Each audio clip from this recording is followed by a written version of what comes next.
do.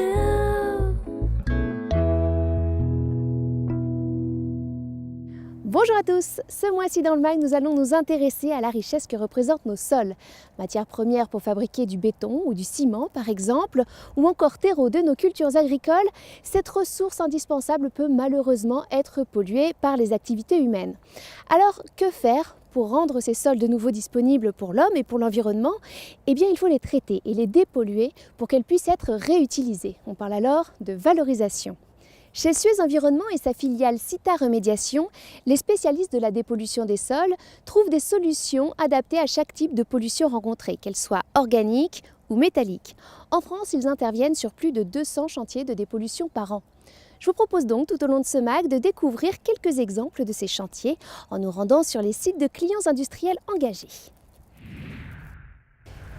Nous voici pour commencer sur un ancien site industriel qui produisait des matières chimiques et des produits pyrotechniques. Objectif aujourd'hui, dépolluer ces terres touchées par le mercure et par des produits particuliers appelés engins pyrotechniques. Bonjour! Chloé, vous êtes donc la responsable de la zone de dépollution du mercure. Oui. Vous m'emmenez sur le site? Avec plaisir, on prend les équipements de sécurité puis on y va. Ok.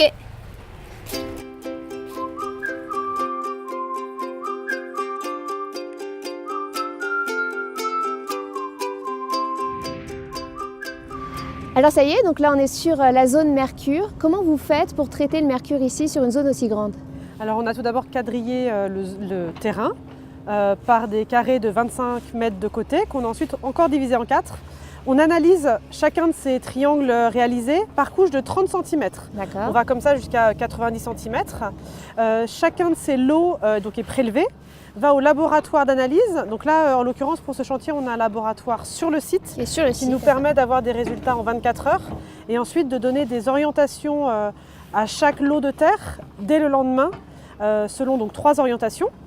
Soit un maintien sur place, Parce que donc il n'y a pas de mercure. parce que voilà, il n'y a pas de mercure ou une D'accord. quantité vraiment infime.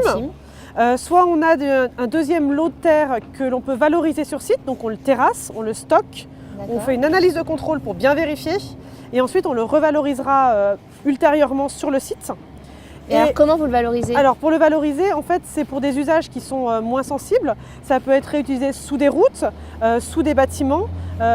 Donc on a forcément des niveaux de mercure qui sont peu importants et ça permet comme ça de ne pas envoyer toutes les terres en évacuation.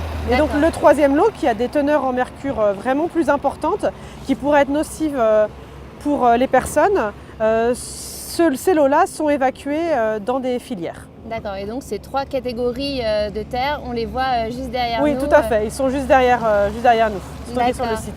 Très bien, merci beaucoup. Merci.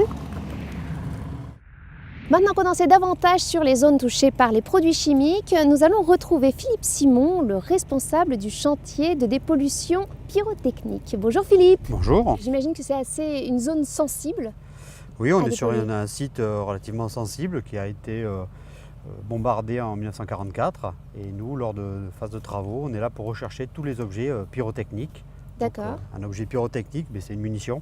C'est des bombes principalement? Une bombe, une grenade, un obus d'artillerie ou après, ça peut être carrément de la poudre ou de l'explosif pur. D'accord, donc j'imagine que vous faites extrêmement attention quand vous êtes sur des zones comme celle-ci, quand vous travaillez. Oui, oui. Chez nous, on a un dicton, c'est tout ce qui n'est pas écrit est interdit. Donc on ne fait rien au hasard. Tout est programmé à l'avance. Et alors qu'est-ce que vous faites une fois que vous avez trouvé ces engins? Qu'est-ce que vous en faites? La première chose à faire, c'est de l'identifier, savoir si elle est dangereuse, déplaçable ou non. Une fois qu'on a identifié cette munition et qu'on sait comment elle va fonctionner, on étudie son schéma de fonctionnement et on dit voilà, cette munition, on peut la déplacer pour la détruire dans un endroit plus sain ou on est obligé de la détruire sur place et on la détruira ici même. D'accord, et donc vous êtes là pour les détecter, les retrouver. À quoi vous sert cet engin d'ailleurs? Et bien voici, c'est un détecteur de métaux. Ah, ça ressemble à ça. Moi, je crois qu'il y avait une galette au bout en fait. Ah Pas non, du ça tout. c'est l'ancêtre. D'accord. Voilà, Ah, qui pardon, date je de la suis. dernière guerre. Donc l'ancêtre, c'était la poêle à frire. D'accord. Voilà. Ceci, c'est un détecteur de métaux qui est un détecteur de grande profondeur, donc qui nous permet de chercher une munition jusqu'à 6 mètres de profondeur. Sans être obligé de creuser, c'est très Voilà, bien ça. voilà. C'est un gain de temps en plus Voilà. pour vous. Et alors, qu'est-ce que vous faites des engins que vous retrouvez? Là, par exemple, c'est quoi? C'est une bombe anglaise qui a maintenant qui date de la dernière guerre, Ouais. qui a été découverte tout à l'heure. On l'a D'accord. d'abord identifiée Mhm. pour savoir si elle était dangereuse ou pas. Une fois qu'on a identifié qu'elle avait fonctionné, qu'il n'y avait plus de danger, on l'a mis de côté et les métaux seront revalorisés plus tard. D'accord. Tout ce qui est métaux, vous les revalorisez et j'ai vu aussi il y a pas mal de briques, de matériaux de toutes sortes. Ça aussi, vous le valorisez? Voilà, tout est réutilisé dans la D'accord. construction ou pour faire des plateformes. Très bien. Eh ben, merci beaucoup. De rien, bonne journée. Bonne journée à vous. Allez, maintenant, on se rend sur un autre site industriel, toujours pour découvrir d'autres techniques de dépollution des sols.